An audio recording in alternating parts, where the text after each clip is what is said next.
നയിക്കണം. ഇതുതന്നെയാണ് നമ്മുടെ ലക്ഷ്യം. ഇന്ന് തിരൂർ നിയമസഭാ സീറ്റിൽ ഞാൻ മത്സരിക്കുക. ഇടതുപക്ഷ ജനാധിപത്യ മുന്നണിയുടെ സ്ഥാനാർത്ഥി എന്നതിലപ്പുറം തിരൂരിൻ്റെ ഒരു പ്രതിനിധിയാകാൻ ഏറ്റവും അധികം ആഗ്രഹിക്കുന്ന ഒരാളാണ് ഞാൻ. കാരണം കഴിഞ്ഞ എത്രയോ വർഷങ്ങളായി ഈ നാടിനെ പിന്നോട്ട് നയിച്ചവരാണ് ഇപ്പോൾ ഈ അധികാരത്തിലിരിക്കുന്നത്. MLA-മാരായി വന്നവർ എത്രയോ വർഷങ്ങളായി മുസ്ലിം ലീഗിൻ്റെ MLA-മാരാണ്.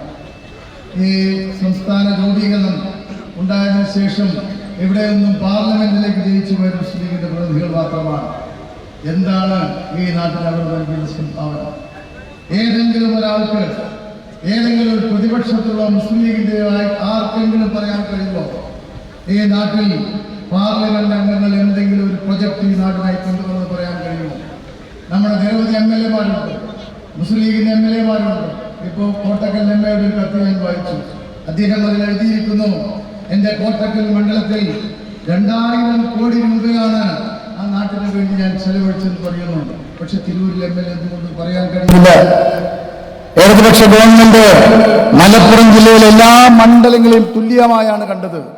എല്ലാ മണ്ഡലങ്ങൾക്കും ആവശ്യമായുള്ള പണം അവരുടെ ലെറ്റർ പേഡിൽ എഴുതി കൊടുക്കുന്ന അടിസ്ഥാനത്തിൽ നമ്മൾ നൽകിയിട്ടുണ്ട്. പക്ഷേ തിരൂരിൽ അത് സംഭവിച്ചിട്ടില്ല. തിരൂരിൽ നോക്കൂ, തൊട്ടടുത്തുള്ള ഓവർബ്രിഡ്ജിന്റെ അപ്രോച്ച് റോഡ് നമ്മൾ വന്നതിന് ശേഷം, ഇവിടെ താനൂരിന്റെ ജനപ്രതിയായതിനു ശേഷമാണ് നമ്മൾ നേടിയെടുത്തത്.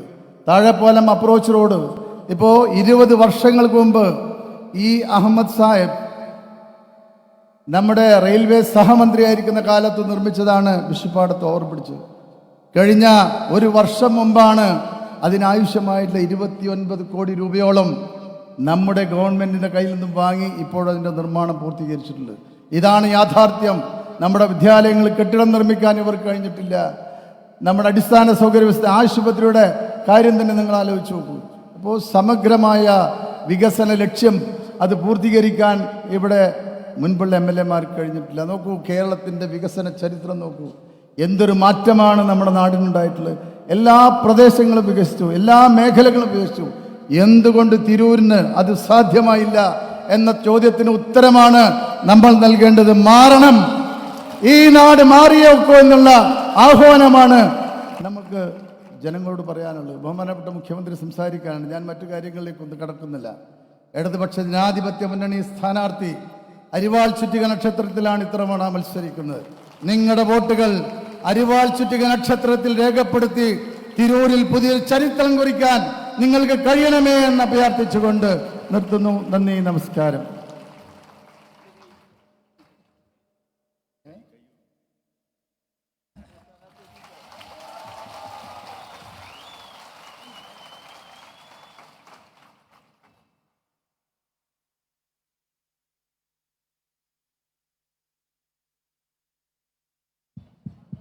ഞാൻ ഇടക്ക് നിർത്തിയോണ്ട് ഇനി വീണ്ടും വിളിക്കേണ്ട കാര്യമില്ല. നമ്മുടെ തെരഞ്ഞെടുപ്പുമായി ബന്ധപ്പെട്ടുള്ള കാര്യങ്ങളാണ് പറഞ്ഞു തുടങ്ങിയത്. ഈ തെരഞ്ഞെടുപ്പിൽ സംസ്ഥാനത്താകെ ജനങ്ങൾ നടത്താൻ പോകുന്ന ഒരു വിലയിരുത്തലുണ്ട്. അത് 2021 കേരളത്തിൻ്റെ ചരിത്രം ജനങ്ങൾ തിരുത്തി. ഇവിടെ LDF-ന് തുടർഭരണം സമ്മാനിച്ചു. അതിനു മുൻപുള്ള പതിവ് ദീർഘകാലമായി കേരളത്തിൽ നിലനിൽക്കുന്ന പതിവാണ്. ഒരു ഗവൺമെൻറ്റിന് നേതൃത്വം കൊടുക്കുന്ന മുന്നണി തെരഞ്ഞെടുപ്പ് നേരിടുമ്പോൾ പരാജയപ്പെടും. പ്രതിപക്ഷത്തിരിക്കുന്ന മുന്നണി അധികാരത്തിലെത്തും. ഈ ചരിത്രമാണ് 2021 തിരുത്തിയത്. നമ്മുടെ സംസ്ഥാനത്തിൻ്റെ ചരിത്രം തിരുത്തിയത് ശരിയായോ എന്ന് വിലയിരുത്താനുള്ള ഒരു ഘട്ടമാണിത്. ജനങ്ങൾ ശരിയായ നിലയിൽ തന്നെ കാര്യങ്ങൾ കണ്ടതിൻ്റെ ഭാഗമായാണ് 2021 LDF തുടർഭരണം സമ്മാനിച്ചത്. ഇപ്പോൾ കേരളത്തിൽ നടപ്പാക്കിക്കൊണ്ടിരിക്കുന്ന ഒട്ടേറെ കാര്യങ്ങളുണ്ട്. അതിൽ ചിലത് 2016-21 കാലത്തിൻ്റെ തുടർച്ചയാണ്, ചിലത് പുതിയ പദ്ധതികളാണ്. ഇതിൻ്റെയൊക്കെ ഭാഗമായി സംഭവിച്ചത് എന്താണ്? നാടിൻ്റെ സമഗ്രമായ വികസനം. നമ്മുടെ നാടിന് പുരോഗതി ഉണ്ടാവില്ല എന്ന് ധരിച്ച ഒരുപാട് ആളുകൾ കേരളത്തിലുണ്ടായിരുന്നു. പക്ഷേ നമുക്ക് പുരോഗതി നേടാൻ കഴിഞ്ഞിരിക്കുന്നു. നല്ല ആത്മവിശ്വാസത്തോടെ തന്നെ ആധുനിക ലോകത്തിന് ചേരും വിധമുള്ള ഒരു വികസിത നാടായി നമ്മുടെ നാട് മാറും എന്ന് വിശ്വസിക്കാൻ ജനങ്ങൾക്കാകുന്നു. നേരത്തെ ഇത് കഴിയുമായിരുന്നില്ല. ഇത്തരമൊരു പൊതുവായ ധാരണ ജനങ്ങൾക്കുണ്ടാകുമ്പോൾ തെരഞ്ഞെടുപ്പിൽ സാധാരണഗതിയിൽ ഗവൺമെൻറ്റിനെതിരെയുള്ള വിമർശനങ്ങൾ ഉന്നയിക്കേണ്ടവർക്ക് ഗവൺമെൻറ്റിനെതിരെയുള്ള വിമർശനം ശക്തമായിട്ട് ഉന്നയിക്കാൻ കഴിയണമല്ലോ. നമ്മുടെ കേരളത്തിലെ തെരഞ്ഞെടുപ്പ് രംഗമെടുത്താൽ സർക്കാരിൻ്റെ പ്രവർത്തനങ്ങൾ സംബന്ധിച്ച് ഏതെങ്കിലും തരത്തിലുള്ള വിമർശനം ഉന്നയിക്കുന്നതായി നാം കേൾക്കുന്നുണ്ടോ? എവിടെയും കേൾക്കാനില്ല. നേരെ മറിച്ച് ഒരുപാട് നുണകൾ നല്ലതുപോലെ ആസൂത്രണം ചെയ്ത് പ്രചരിപ്പിക്കുകയാണ്. പണ്ട് ഗീബൽസിനെ കുറിച്ച് നാം കേട്ടിട്ടുണ്ട്. ഗീബൽസ് പറഞ്ഞത് നുണ സത്യമാണെന്ന് തോന്നത്തക്ക രീതിയിൽ അവതരിപ്പിക്കണം, ശക്തമായി പറയണം, ആവർത്തിച്ച് പറയണം. അപ്പോൾ നുണ സത്യമാണെന്ന് ജനങ്ങൾ കരുതിക്കൊള്ളു. ഗീബൽസിനെ കടത്തിവെട്ടുന്ന രീതിയാണ് ഇപ്പോൾ സ്വീകരിക്കുന്നത്. നമ്മുടെ കേരളത്തിൽ തെരഞ്ഞെടുപ്പിന് തൊട്ട് മുൻപ് ഒരു നിയമസഭാ സമ്മേളനം നടക്കുകയുണ്ടായല്ലോ. തെരഞ്ഞെടുപ്പിന് മുൻപുള്ള സമ്മേളനമാകുമ്പോൾ സാധാരണ പ്രതിപക്ഷം ഭരണപക്ഷത്തെ അങ്ങ് എരിപരിക്കൊള്ളിക്കും, കടുത്ത വിമർശനങ്ങൾ ഉന്നയിക്കും. പക്ഷെ നിങ്ങളാരെങ്കിലും കഴിഞ്ഞ നിയമസഭാ സമ്മേളനത്തിൽ പ്രതിപക്ഷത്തിൻ്റെ വിമർശനങ്ങൾ കേട്ടോ? ആദ്യം നയപ്രഖ്യാപനമായിരുന്നു, നയപ്രഖ്യാപന പ്രസംഗം. 3 ദിവസം ചർച്ചയുണ്ട്. 2 ദിവസവും ബഹിഷ്കരിച്ചു പ്രതിപക്ഷം. ഒരു ദിവസം പങ്കെടുത്തു എന്ന് പറയാം, ഒരു കാട്ടിക്കൂട്ടി കണക്കൊപ്പിക്കൽ. ബജറ്റ് അവതരിപ്പിച്ചതിൻ്റെ ചർച്ച 3 ദിവസമുണ്ട്. അവിടെയും ബഹിഷ്കരിച്ചു. ഇതൊക്കെ സാധാരണ നടക്കുന്ന കാര്യമല്ല. ഇപ്പം നമ്മുടെ തെരഞ്ഞെടുപ്പിന് തൊട്ട് മുൻപാകുമ്പോൾ മന്ത്രിമാരെക്കുറിച്ച് വലിയ തോതിൽ ആരോപണങ്ങൾ ഉന്നയിക്കും. പ്രതിപക്ഷത്തിന് അവകാശമുണ്ട്, എഴുതി കൊടുക്കണമെന്നേ ഉള്ളൂ. എന്താ ആരോപണം ഉന്നയിക്കുക? ആരെക്കുറിച്ചെങ്കിലും എന്തെങ്കിലും ആരോപണം ഉന്നയിച്ചോ? ഇപ്പൊ ചർച്ചയിൽ പങ്കെടുക്കുന്നില്ല, ആരോപണം ഉന്നയിക്കാനില്ല, അടിയന്തര പ്രമേയം അവതരിപ്പിക്കാൻ കഴിയുന്നില്ല. ഇനി കടന്ന കൈയായി ഒരു ഗവൺമെന്റിനെ വലിയ തോതിൽ കുറ്റപ്പെടുത്താൻ അവിശ്വാസ പ്രമേയം അവതരിപ്പിക്കാം. പാസ്സാവുമൊന്നുമില്ല, പക്ഷേ അടുത്ത വിമർശനം സർക്കാരിനെതിരെ നടത്താം. അതും ചെയ്തില്ല. എന്തുകൊണ്ടാണ്?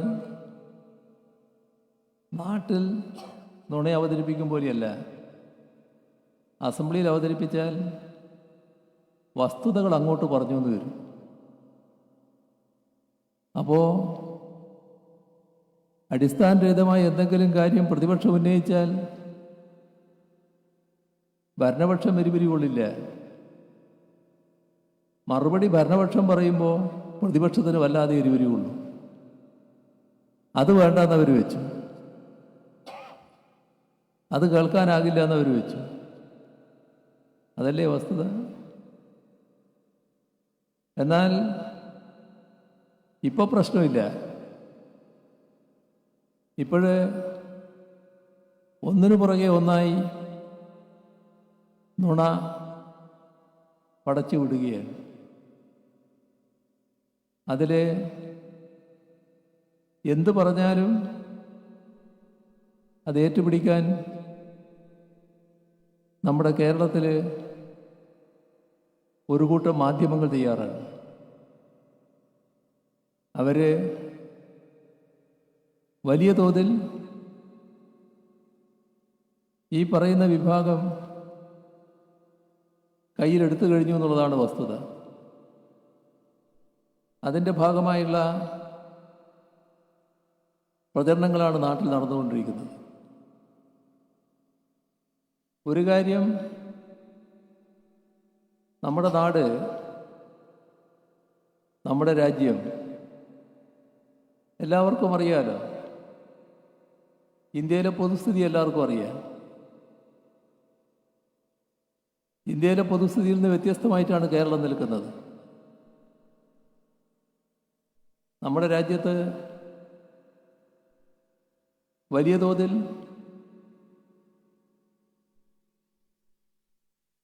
വർഗീയ വിദ്വേഷം പ്രചരിപ്പിക്കുന്നുണ്ട്, അപരമത വിദ്വേഷം പ്രചരിപ്പിക്കുന്നുണ്ട്. എന്നാൽ കേരളം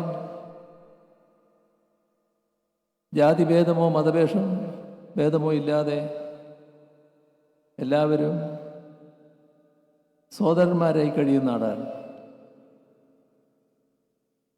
കേരളത്തിൽ കഴിഞ്ഞ 10 വർഷം വർഗീയ സംഘർഷമോ വർഗീയ കലാപമോ ഇല്ല. എങ്ങനെ വന്നാണത്? കേരളത്തിൽ പണ്ട് വർഗീയ കലാപം ഉണ്ടായിട്ടില്ലേ? ഏതെല്ലാം തരം? എത്രയോ പേരുടെ ജീവൻ നഷ്ടപ്പെട്ടു, എത്രയോ ആളുകൾക്ക് മാരകമായ പരിക്കേറ്റു, വീടുകളും സ്ഥാപനങ്ങളും ആരാധനാലയങ്ങളും ആക്രമിക്കുകയും നശിപ്പിക്കുകയും കൊള്ളയടിക്കുകയും ചെയ്തു. എല്ലാറ്റിനും പൂർണ്ണവിരാമം ഈ കഴിഞ്ഞ 10 വർഷം ശാന്തം, സമാധാനപരമായ ജീവിതം നയിക്കാൻ ഉതകുന്ന ഇടം. വർഗീയ സംഘർഷവും വർഗീയ കലാപവും ഇല്ല. എന്തുകൊണ്ടാണ്? LDF സർക്കാരാണ് അധികാരത്തിലുള്ളത്. LDF സർക്കാരിൻ്റെ പ്രത്യേകത എന്താ? LDFിൻ്റെ പ്രത്യേകത എന്താ? ഒരു വർഗീയതയുമായും സമരസപ്പെടില്ല, ഒരു വർഗീയതയുമായും ചാരി നിൽക്കില്ല, എല്ലാ വർഗീയ ശക്തികളെയും എതിർത്തുപോകും. വർഗീയ സംഘർഷമുണ്ടാക്കാൻ ശ്രമിച്ചാൽ അതാരായാലും കർക്കശമായ നടപടി. ഇതല്ലേ വസ്തുത? അതിൻ്റെ ഭാഗമായല്ലേ കഴിഞ്ഞ 10 വർഷം വർഗീയ സംഘർഷവും കലാപവും ഇല്ലാത്തത്? രാജ്യത്ത് എത്ര പ്രദേശങ്ങളുണ്ട് അങ്ങനെ? കേരളത്തിൽ വന്ന് ജീവിക്കാൻ കൊതിക്കുകയല്ലേ മറ്റു നാട്ടുകാർ? അത്രമാത്രം ശാന്തിയും സമാധാനവും അല്ലേ ഇവിടെ? എങ്ങനെ വന്നതാണത്? വർഗീയതയോട് വിട്ടുവീഴ്ചയില്ലാത്ത സമീപനം സ്വീകരിക്കണം. അത് LDFിന് കഴിയുന്നു. LDFിൻ്റെ ഇതേവരെയുള്ള ചരിത്രം പരിശോധിച്ചാൽ ഒരു ഘട്ടത്തിലും വർഗീയതയുമായി സമരസപ്പെടാൻ തയ്യാറായിട്ടില്ല. എല്ലാ ഘട്ടത്തിലും വർഗീയതയ്ക്കെതിരെ ഉറച്ച നിലപാടെടുത്തിട്ടുണ്ട്. നമ്മുടെ കേരളത്തിൽ കോൺഗ്രസ്സിന് അത്തരമൊരു അവകാശവാദം ഉന്നയിക്കാൻ കഴിയുമോ? UDFിന് അത്തരമൊരു അവകാശവാദം ഉന്നയിക്കാൻ കഴിയുമോ? ഏതെല്ലാം തരം കാര്യങ്ങൾ ഇവിടെ നടന്നിട്ടുണ്ട്. നമ്മുടെ നാട്ടിൽ സർവാദരണീയനായിരുന്നല്ലോ സഖാവ് EMS. എല്ലാ ജനങ്ങളും അംഗീകരിച്ചൊരു നേതാവായിരുന്നല്ലോ അദ്ദേഹം. നേരത്തെ പട്ടാമ്പിയിൽ മത്സരിക്കുന്നു. അന്നത്തെ ജനസംഘത്തിൻ്റെ സ്ഥാനാർത്ഥി എവിടെയുണ്ട്? കോൺഗ്രസ് സംസാരിച്ച് ആ സ്ഥാനാർത്ഥിയെ പിൻവലിപ്പിച്ചു. EMSനെ പരാജയപ്പെടുത്താൻ ജനസംഘത്തിൻ്റെ പിന്തുണ. അന്നത്തെ ജനസംഘത്തിൻ്റെ ഏറ്റവും പ്രധാനപ്പെട്ട നേതാവ് രാജ്യത്തെ ദീൻദയാൽ ഉപാധ്യായ, അദ്ദേഹം കേരളത്തിലേക്ക് വരുന്നു, പട്ടാമ്പിയിൽ പോകുന്നു, EMSനെ പരാജയപ്പെടുത്തണമെന്ന് ജനങ്ങളോട് ആഹ്വാനം ചെയ്യാൻ. ആർക്കു വേണ്ടി? കോൺഗ്രസിന് വേണ്ടി.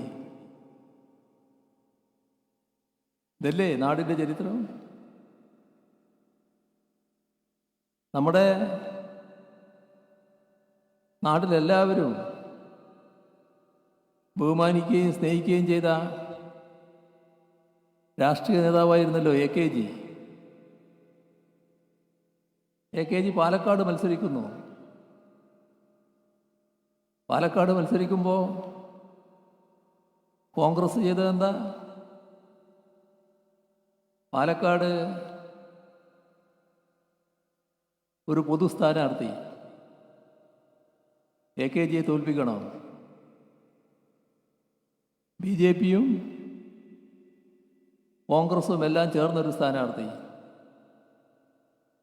ആരെയാ നിർത്തിയത്? കോൺഗ്രസ്സുകാരനെയല്ല. പാലക്കാട് RSSൻ്റെ ജില്ലാ കാര്യവാഹ്. നോക്കണം, AKGയെ പോലെ സർവാദരണീയനായ ഒരു നേതാവിനെ പരാജയപ്പെടുത്താൻ പരസ്യമായി BJPയുമായി കൂട്ടുകെട്ട്. എന്നിട്ട് RSSൻ്റെ കാര്യവാഹിനെ സ്ഥാനാർത്ഥിയാക്കുന്നു കോൺഗ്രസ്. അദ്ദേഹത്തെ വിജയിപ്പിക്കാൻ വേണ്ടി വല്ലാതെ പാടുപെടുന്നു. നമ്മുടെ നാടിൻ്റെ പഴയ കാലമാണിത്. ഇപ്പോഴത്തെ കാലമല്ല. പഴയ കാലം എന്ന് പറഞ്ഞാൽ കോൺഗ്രസ് വലിയ ശക്തിയിൽ നിൽക്കുന്ന കാലമാണല്ലോ. അന്ന് പോലും സ്വീകരിച്ച നിലയാണിത്. പിന്നെ നമ്മളെല്ലാം കേട്ട വളരെ കുപ്രസിദ്ധമായ പോലീബി സഖ്യം,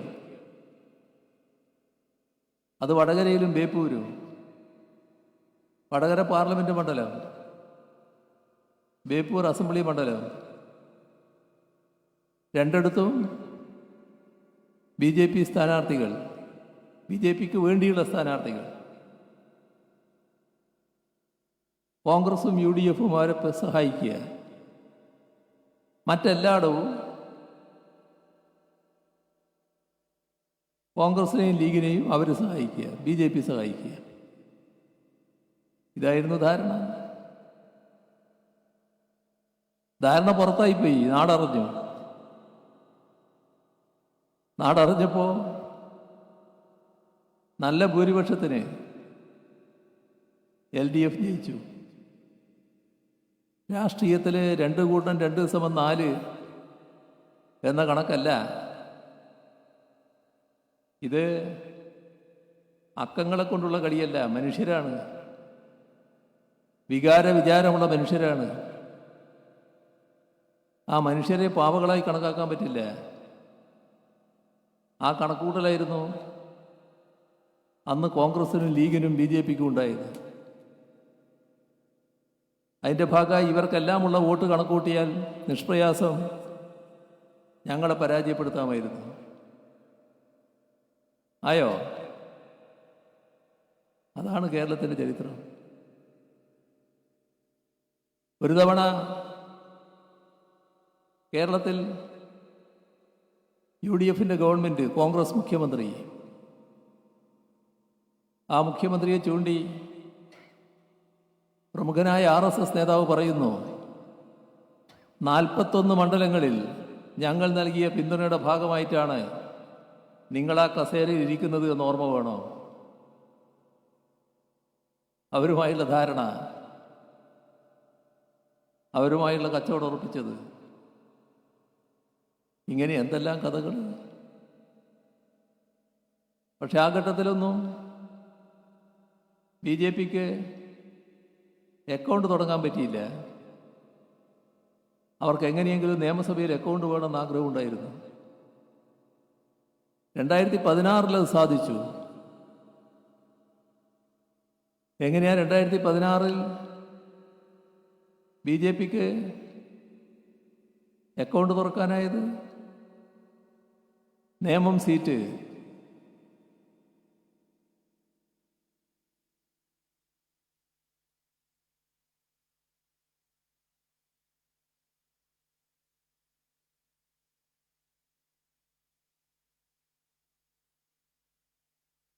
അവിടെ നല്ല ശക്തി കോൺഗ്രസ്സിന്.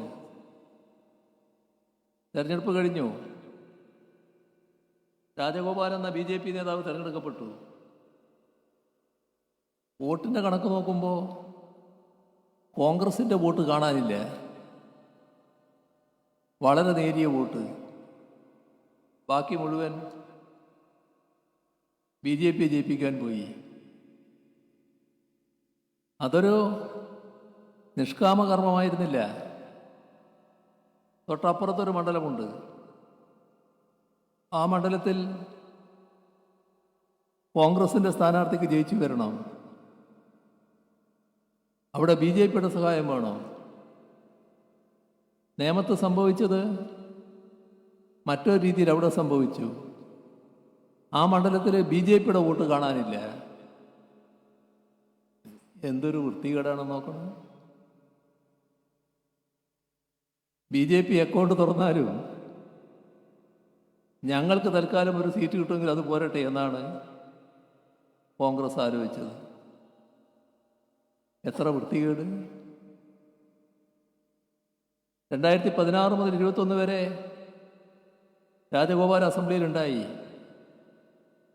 2021 നേമത്ത് ഞങ്ങൾ പരസ്യമായി പ്രഖ്യാപിച്ചു, ഇവിടെ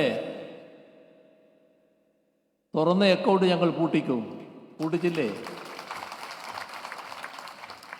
പരസ്യമായി പ്രഖ്യാപിച്ചതാണ്.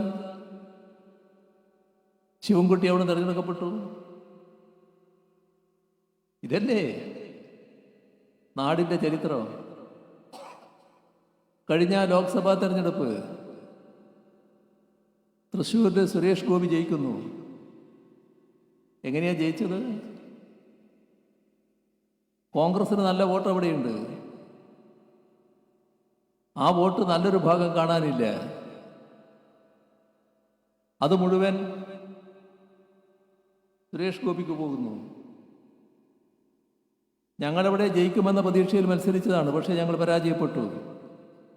എന്നാൽ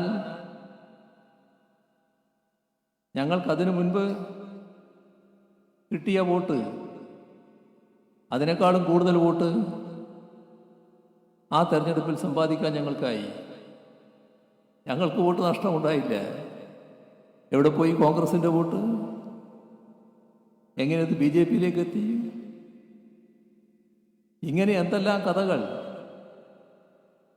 ഏതെല്ലാം തരത്തിലുള്ള നീക്കങ്ങൾ നമ്മുടെ കേരളത്തിൽ നടന്നിട്ടുണ്ട്. ഇത്തരത്തിലുള്ള അവിശുദ്ധ കൂട്ടുകെട്ടുകൾ ഉണ്ടാക്കാൻ മടി കാണിക്കാത്തവർ, ഇതിൻ്റെ വലിയൊരു പതിപ്പ് അതായിരുന്നല്ലോ രാജ്യത്തിൻ്റെ മതനിരപേക്ഷതയുടെ പ്രതീകമായ ബാബറി മസ്ജിദ്. അത് തകർക്കാതിരിക്കുന്നതിന് നമ്മുടെ രാജ്യം ബ്ലാങ്ക് ചെക്കാണ് അന്നത്തെ പ്രധാനമന്ത്രിക്ക് നൽകിയത്. നരസിംഹറാവു, കോൺഗ്രസിൻ്റെ പ്രധാനമന്ത്രി. രാജ്യത്തിൻ്റെ പൂർണ്ണ പിന്തുണ, എന്ത് മാർഗം ഉപയോഗിച്ചും തടയാൻ. നടന്ന കാര്യം ഒന്ന് ഓർമ്മിച്ചാൽ മതി, അത്രയേ ഉള്ളൂ. ആ ദിവസം എടുക്കുന്നു. കർസേവകർ ബാബറി മസ്ജിദിനടുത്തേക്ക് നീങ്ങുന്നു. നീക്കം കണ്ടാൽ തടസ്സമില്ലാതെ അവര് ബാബറി മസ്ജിദിലേക്ക് എത്തുമെന്ന് മനസ്സിലാകുന്നു. പ്രധാനമന്ത്രിയെ നാനാഭാഗത്തു നിന്നും ആളുകൾ വിളിക്കുന്നു. വിവിധ കക്ഷി നേതാക്കൾ വിളിക്കുന്നു. ആർക്കും കിട്ടുന്നില്ല.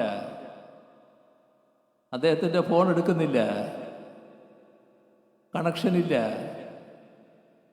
ഏതുവരെ ഇവർ ചെന്ന് കയറി അത് ഓരോന്നായി തകർത്ത് തകർത്ത് തകർത്ത് പൂർണ്ണ തകർച്ചയാകുന്നത് വരെ പ്രധാനമന്ത്രി out of range. സംഘപരിവാറാണ് Babri Masjid തകർത്തത്, അതിൽ സംശയമില്ല. പക്ഷേ തകർക്കാനായത് കോൺഗ്രസും കോൺഗ്രസിന് നേതൃത്വമുള്ള കേന്ദ്ര ഗവൺമെന്റും ഒത്താശ ചെയ്ത് കൊടുത്തുകൊണ്ടല്ലേ, സഹായിച്ചതുകൊണ്ടല്ലേ, പിന്താങ്ങിയതുകൊണ്ടല്ലേ. ഈ രാജ്യത്തിന് മറക്കാൻ കഴിയുന്നൊരു കാര്യമാണോ അത്? നമ്മുടെ രാജ്യത്ത് പല തരത്തിലുള്ള വർഗീയ സംഘർഷങ്ങളുണ്ടായി. ആ വർഗീയ സംഘർഷങ്ങളിൽ കൃത്യതയാർന്ന നിലപാട് സ്വീകരിക്കാൻ കോൺഗ്രസ് ഏതെങ്കിലും ഘട്ടത്തിൽ കഴിഞ്ഞിട്ടുണ്ടോ? എല്ലാ ഘട്ടത്തിലും ഒരു ചായ്വ്, ഒരു മൃദു സമീപനം. ആരോട്? സംഘപരിവാറിനോട്, RSSനോട്. ഇതല്ലേ ഉണ്ടായിട്ടുള്ളത്? ഇവിടെ ഒരു ഘട്ടത്തിൽ ആളെ കൊല്ലാൻ ഗോമാതാവിനെ ഉപയോഗിച്ചിരുന്നില്ലേ? ആ ഗോമാതാവിന്റെ പ്രശ്നം വന്നപ്പോൾ കോൺഗ്രസിന്റെ സമുന്നതരായ നേതാക്കളുടെ പ്രഖ്യാപനം എന്തായിരുന്നു? ഏതെല്ലാം സ്ഥലത്ത് BJPയുടെ B ടീമായി പ്രവർത്തിച്ചിട്ടുണ്ട്. രാജ്യത്ത് നടന്ന ഒട്ടേറെ സംഭവങ്ങളുടെ വിശദാംശങ്ങളിലേക്കൊന്നും ഞാൻ പോകുന്നില്ല. പക്ഷെ എല്ലാറ്റിലും സംഘപരിവാറിനോട് മൃദു സമീപനം കോൺഗ്രസിനുണ്ടായിരുന്നു. അതല്ലേ വസ്തുത? അതല്ലേ രാജ്യത്തിൻ്റെ അനുഭവം? ഈ ഏതെങ്കിലും ഘട്ടത്തിൽ ഇടതുപക്ഷം പാളിയോ? ഏതെങ്കിലും തരത്തിലുള്ള നിലപാടില്ലായ്മ കാണിച്ചോ? എല്ലാ ഘട്ടത്തിലും സ്ഥായിയായ സ്ഥിരമായ നിലപാട്, വർഗീയതയ്ക്കെതിരെ ഉറച്ച നിലപാട്, ന്യൂനപക്ഷ സംരക്ഷണത്തിന്റെ പ്രശ്നം വരുമ്പോൾ ഉറച്ച നിലപാട്, അതല്ലേ ഉണ്ടായിട്ടുള്ളത്? നമ്മുടെ രാജ്യത്ത് വലിയൊരു ഭാഗം ആളുകൾ വല്ലാതെ ഭയപ്പെട്ടല്ലോ. തങ്ങളുടെ പൗരത്വം നഷ്ടപ്പെടുമോ? എങ്ങനെയാണ് ആ ഭയപ്പാടുണ്ടായത്? പൗരത്വ നിയമ ഭേദഗതിയിലൂടെ. BJPയുടെ വർഗീയ അജണ്ട, അതിൻ്റെ ഭാഗമായി വന്ന നിയമം. ആ പൗരത്വ നിയമ ഭേദഗതി വന്നപ്പോൾ ഇന്ത്യ രാജ്യത്ത് ആദ്യമായി ഒരു സംസ്ഥാന ഗവൺമെന്റ് ഞങ്ങൾ ഇവിടെ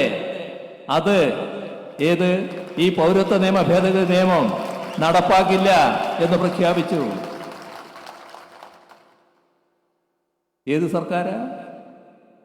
ഏതാ നാട്? നമ്മുടെ നാടല്ലേ? LDF സർക്കാരല്ലേ അത് പ്രഖ്യാപിച്ചത്? രാജ്യത്ത് കോൺഗ്രസിന് കുറെ സർക്കാരുകൾ ഉണ്ടായിരുന്നല്ലോ സംസ്ഥാനങ്ങളിൽ. എവിടെയെങ്കിലും പ്രഖ്യാപിച്ചോ? എവിടെയെങ്കിലും അതിനെതിരെയുള്ള മറ്റു നീക്കങ്ങൾ ഉണ്ടായോ? ഇവിടെ വലിയ തോതിൽ ജനങ്ങളെ അതിനെതിരെ പ്രതിഷേധിച്ചില്ലേ? അന്ന് ചിലർ ഞങ്ങളോട് ചോദിച്ചു, ഒരു നിയമം രാജ്യത്ത് പാസാക്കിയാൽ അത് നടപ്പാക്കില്ല എന്ന് എന്തടിസ്ഥാനത്തിലാണ് നിങ്ങൾ പറയുന്നത് എന്ന്.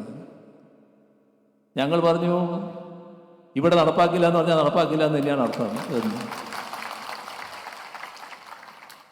ഇപ്പോഴെന്തായി? ഇപ്പോ നേറ്റിവിറ്റി കാർഡ് കൊണ്ടുവന്നു കേരള ഗവൺമെന്റ്. എന്താ നേറ്റിവിറ്റി കാർഡ്? ഇതാ എന്റെ രേഖ, എല്ലാവർക്കും കാണിക്കാൻ പറ്റുന്ന, ഞാൻ കേരളത്തിന്റെ സന്തതി, ഔദ്യോഗിക രേഖ, സംസ്ഥാനം നൽകിയ രേഖ. ആർക്കും പൗരത്വം ചോദ്യം ചെയ്യാനാകില്ല. നിങ്ങൾ ഇവിടുത്തുകാരനല്ല എന്ന് സ്ഥാപിക്കാനാവില്ല. നമ്മുടെ നാടിന് നിർവഹിക്കാനായില്ലേ?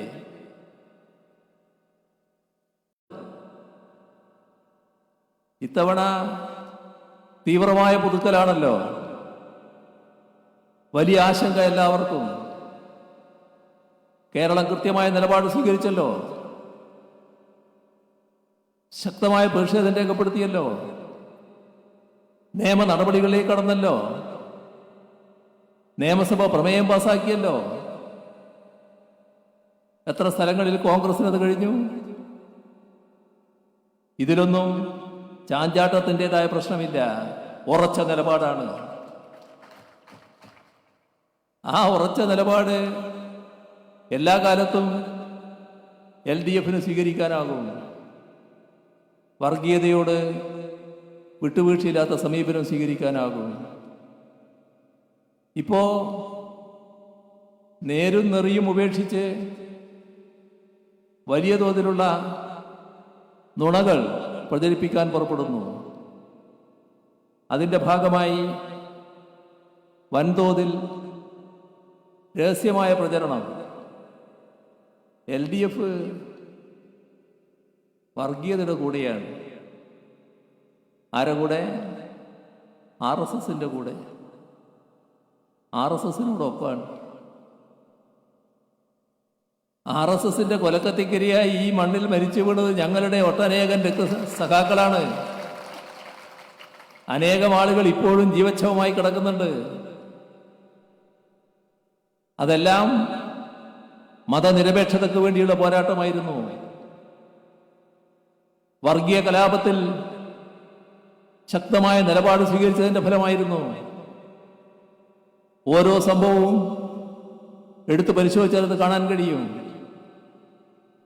RSSന്റെ നീക്കങ്ങൾ, RSSന്റെ അതിക്രമങ്ങൾ, സംഘപരിവാറിന്റെ ആക്രമണങ്ങൾ, അതിനെയെല്ലാം ശക്തമായി നേരിട്ടത്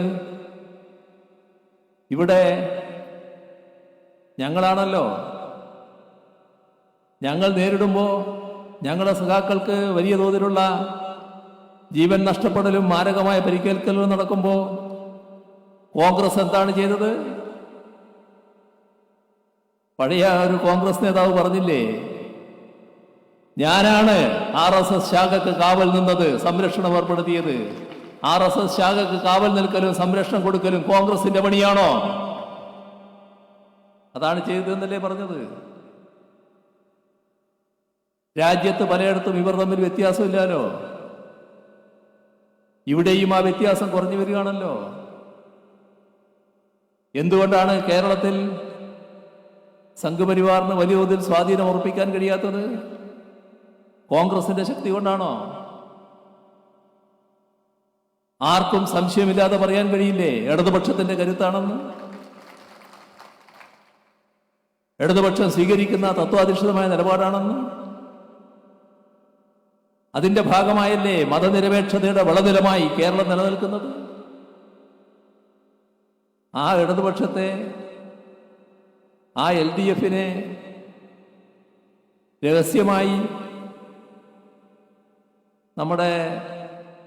രഹസ്യമായി പ്രചരിപ്പിക്കുന്ന നുണയിലൂടെ അപകീർത്തിപ്പെടുത്താനും ഒറ്റപ്പെടുത്താനുമാകുമോ എന്നാണ് നോക്കുന്നത്. ഇതിൻ്റെ വക്താക്കളായി ഈ പറയുന്ന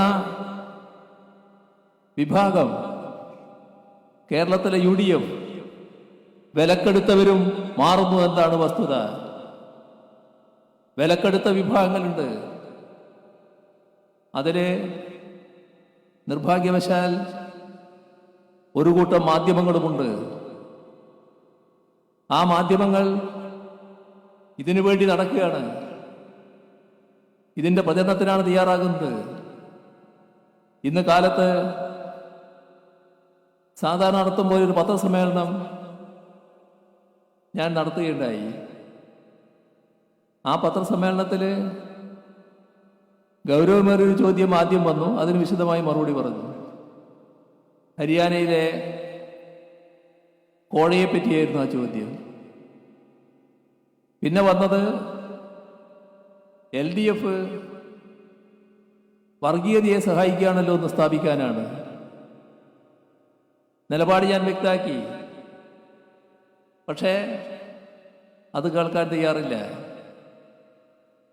ആ പത്രസമ്മേളനം തന്നെ ഒരു മോശമാക്കി മാറ്റാനുള്ള നീക്കങ്ങളാണ് ഉണ്ടായത്. ഇതൊന്നും അറിയാതെ സംഭവിക്കുന്നതല്ല, ബോധപൂർവമാണ്. വസ്തുതകൾ ആളുകളിലേക്ക് എത്തരുത്, ആളുകൾ വസ്തുതകൾ അറിയരുത്. നുണകൾ അതിൻ്റെ ഭാഗമായി തെറ്റിദ്ധരിപ്പിക്കാനാകുമോ എന്നാണ് നോക്കുന്നത്. ഞങ്ങൾ വസ്തുതകളെ ആശ്രയിച്ചാണ് നിൽക്കുന്നത്. നാട് നല്ല രീതിയിൽ വികസിച്ചു വന്നിരിക്കുന്നു. ഇനിയും നമുക്ക് മുന്നേറാനാകും. ഈ കഴിഞ്ഞ 2021 നാം തുടർഭരണം ജനങ്ങൾ സമ്മാനിച്ചതിന് ശേഷം കേരളം ലോകം ശ്രദ്ധിക്കുന്ന നാടായി മാറി. അതിദാരിദ്ര്യമുക്തമായി. നമ്മുടെ വിദ്യാഭ്യാസ രംഗത്തെ മാറ്റം, നമ്മുടെ ആരോഗ്യരംഗത്തെ മാറ്റം, നമ്മുടെ പശ്ചാത്തല സൗകര്യ വികസന രംഗത്തെ മാറ്റം, നമ്മുടെ പുതിയ പദ്ധതികൾ വരുന്നത്, നമ്മുടെ വ്യാവസായിക രംഗത്തെ മാറ്റം, നിക്ഷേപ സൗഹൃദ കാര്യങ്ങളിൽ 1-ാം സ്ഥാനം കിട്ടിയത്, നമ്മുടെ IT മേഖലയുടെ വികാസം, നമ്മുടെ കാർഷിക രംഗത്തിൻ്റെ മുന്നേറ്റം, എല്ലാ മേഖലകളും നാം നല്ല നിലയിൽ മുന്നോട്ട് പോവുകയാണ്.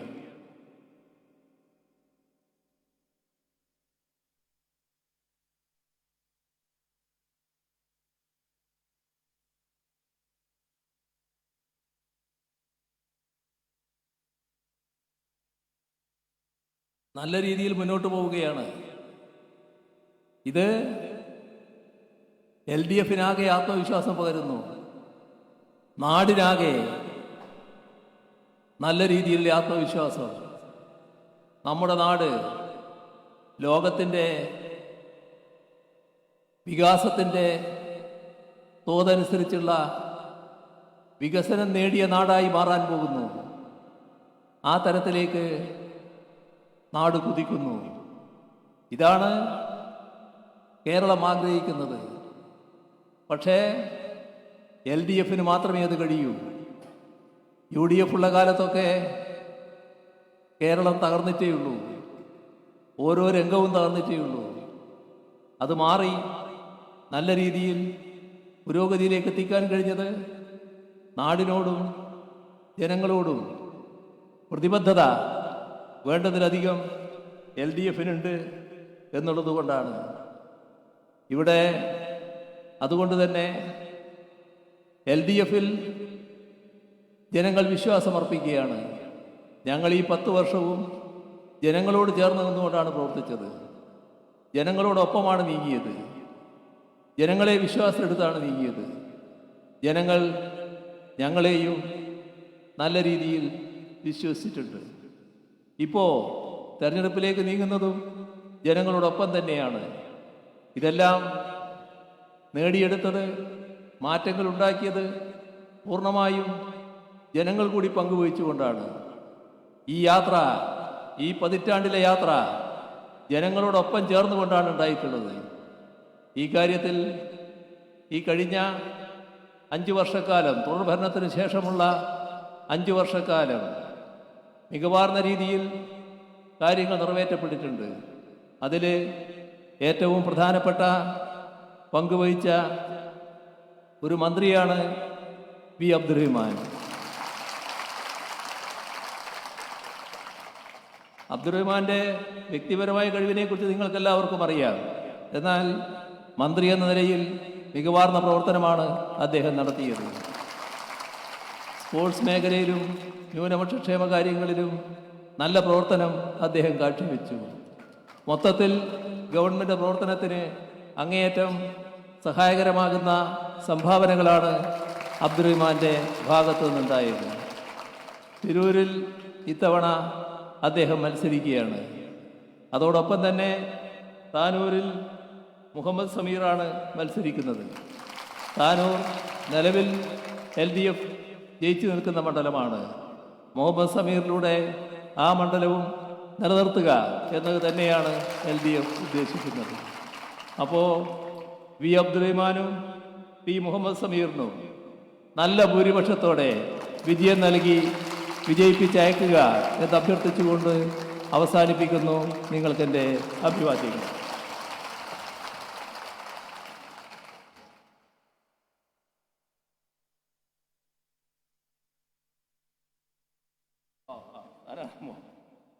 മുഹമ്മദ് സമീർ, രണ്ടാളും കൂടിയാകാം.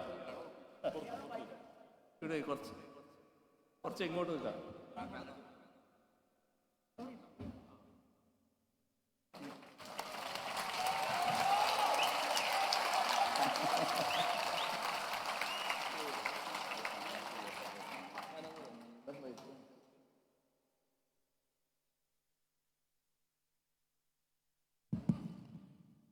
അടുത്തതായി വോട്ടഭ്യർത്ഥിക്കുന്നതിന് വേണ്ടി താനൂർ നിയോജകമണ്ഡലം LDF സ്ഥാനാർത്ഥി സഖാവ് മുഹമ്മദ് സമീർ ടിയെ ആദരപൂർവ്വം ക്ഷണിക്കുന്നു.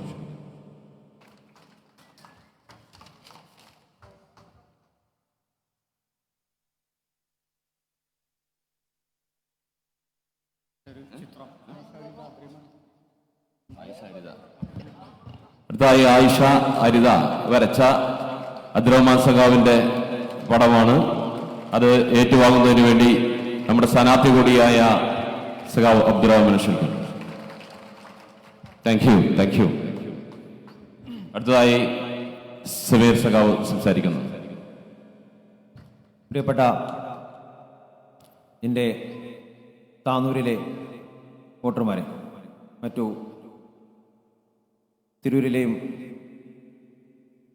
വോട്ടർമാരെ, ഈ വരുന്ന ഇലക്ഷനിൽ ബഹുമാനപ്പെട്ട മുഖ്യമന്ത്രി പറഞ്ഞതുപോലെ ഞാനാണ് നിങ്ങളെ പ്രതിനിധീകരിച്ച് താനൂരിൽ മത്സരിക്കുന്നത്. എൻ്റെ പ്രിയപ്പെട്ടവരായ നാട്ടുകാരെന്നെ എൻ്റെ ചിഹ്നമായ ലോറി അടയാളത്തിൽ വോട്ട് ചെയ്ത് വമ്പിച്ച ഭൂരിപക്ഷത്തിൽ വിജയിപ്പിക്കണമെന്ന് അഭ്യർത്ഥിക്കുന്നു.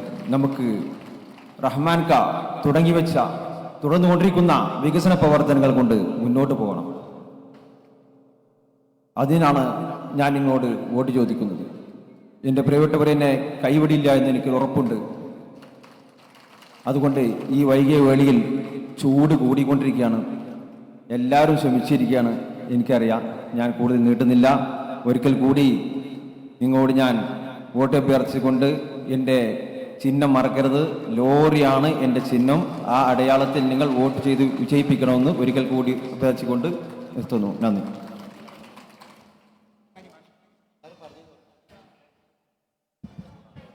ഇവിടെ ഇടതുപക്ഷ ജനാധിപത്യ മുന്നണിയുടെ ഘടകകക്ഷി നേതാക്കന്മാരെല്ലാം ഉണ്ട്. എല്ലാവരും അഭിവാദ്യം ചെയ്തതായത് അറിയിക്കുകയാണ്. ഈ പരിപാടി വലിയ വിജയമാക്കിയ മുഴുവൻ ഇടതുപക്ഷ ജനാധിപത്യ മുന്നണിയുടെ പ്രവർത്തകരെയും ഒരിക്കൽ കൂടി അഭിവാദ്യം ചെയ്തുകൊണ്ട് ഇനി ജയിക്കും വരെ പോരാട്ടം തുടരാം എന്ന ഉറച്ച വിശ്വാസത്തോടുകൂടി മെയ് മാസം ഈ തിരൂരിന്റെ ഓരോ മുക്കിലും മൂലയും ചെമ്പതാക വാനിൽ ഉയർന്നു പറക്കുമെന്ന പ്രതീക്ഷയോടുകൂടി നമുക്ക് മുന്നേറാം. അഭിവാദ്യങ്ങൾ സഖാക്കളെ, ലാൽ സലാം സഖാക്കളെ, മുന്നോട്ട്.